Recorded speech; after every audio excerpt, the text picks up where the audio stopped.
Welcome to Sweet Life Beat Life. We hope this video helps. You start with a ready Android Studio Kotlin project and a Firebase console project. This saves time. First, register your app using the exact package name, download Google Services, JSON, and drop it in app/. Once done, open build. Gradle files, add classpath com, Google, GMS Google Services to project level and apply plugin com. Google, GMS, Google Services in the app module. Also add Firebase Authentication dependency, then sync. You do this now so Firebase can link to your app and provide auth SDKs Now implement the concrete authentication code. Initialize Firebase auth.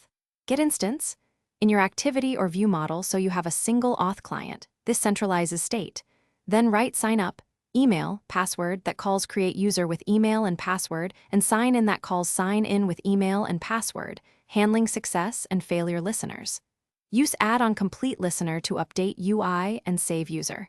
UID if needed. Make sure to validate email format and password length before calling Firebase to reduce errors and unnecessary network calls.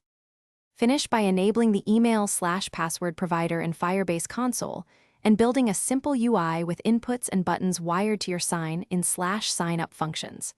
Test on an emulator or physical device and confirm the new user appears under authentication. Once done, add sign out and current user checks to manage session state. If something goes wrong, inspect logcat for specific Firebase auth exceptions. Common issues are wrong package name, missing Google services, JSON, or disabled provider. Fix those first and retry immediately. Thanks for watching.